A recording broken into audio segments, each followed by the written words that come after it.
It's common knowledge that the Next Generation Air Transportation System, or NextGen, aims to reduce delays while increasing capacity in the national airspace system.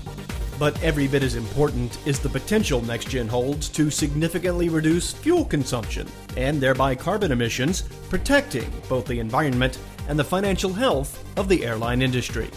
To help make that point, since the beginning of June, the FAA has been participating in a series of operational trials aimed at demonstrating the fuel-saving potential of route optimization over the Atlantic Ocean, coupled with tailored arrivals into Miami International Airport. The trials are being conducted under the auspices of AIR, the Atlantic Interoperability Initiative to Reduce Emissions, a program aimed at exploring ways to reduce aviation's global carbon footprint. AIR is a joint initiative of the FAA and CESAR, the Single European Skies Air Traffic Management Research Program, Europe's NextGen equivalent. Participating in the almost daily flight trials are American Airlines, Air France, Lufthansa, Air Europa, and TAP Portugal. The first portion of the trial begins as the aircraft is over the Atlantic Ocean. As the progress of the flight is monitored by the airline's operations center, certain conditions such as shifting winds could create an opportunity for time and fuel savings by adjusting the flight's trajectory. Thanks to the recent introduction of new techniques at New York Center, coupled with the center's Ocean 21 automation system, which tracks all oceanic traffic, these sorts of dynamic optimizations can now be realized almost instantaneously. John Azzarone, Oceanic Operations Manager at New York Center, says the process begins when the flight crew sends a revised trajectory clearance request via text message using a text-based application known as Controller Pilot Data Link Communications.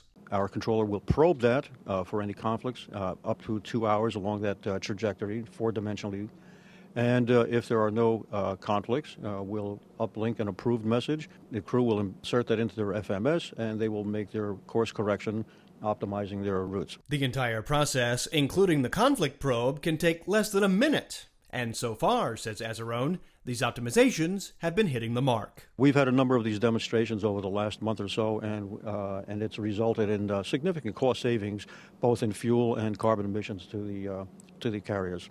Azzarone says this functionality is and will continue to be available to properly equipped aircraft even after the trial period concludes. The second component of the trial involves the issuance of tailored arrival clearances to aircraft bound for Miami International Airport. Tailored arrivals are customized approaches that take advantage of what's called an optimum profile descent. Optimum profile descents allow an aircraft to glide on idle thrust from the top of the descent all the way down to the runway.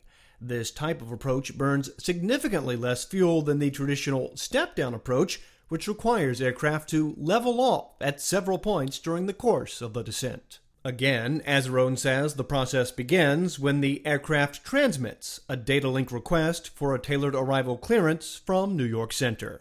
We have established a procedure where we've asked the crews to make their request at least 45 minutes prior to crossing the New York Center and Miami Center boundary. That gives us enough time to actually do all the necessary coordination. It gives Miami Center enough time to make sure that they can accommodate it. They need to, of course, coordinate with Miami Approach Control to make sure the conditions are right for accepting and approving the tailored arrival.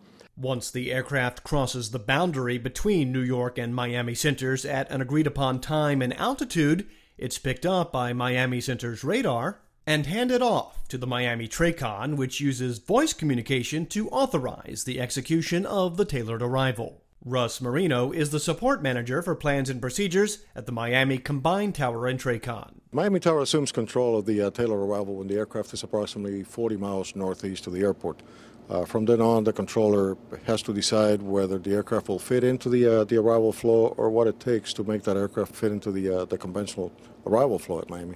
Any number of factors could cause the flight to have to power up and abandon the tailored arrival, including weather and traffic flows. Marino says he's been pleasantly surprised to see that, so far, roughly 20% of the aircraft involved in the trials have been able to stick with the tailored arrival all the way down to the runway. An additional 60% have completed at least a portion of the procedure. Bobby Green, frontline manager at Miami Center, says the credit for that success lies squarely with the controllers. The controllers are the ones who make it work.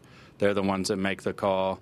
This is a completely different concept for them, and they have been phenomenal on really making this successful so far. Even for those flights that have had to deviate, the fuel savings have been measurable. That bodes well for the future of tailored arrivals at Miami International. Data being collected now will be used to measure the benefits and determine the viability of the procedures, as well as whether tailored arrivals will be expanded into the current air traffic control system after the trial period ends. From New York Center in Islip, New York, I'm Bill Gordon for Focus FAA.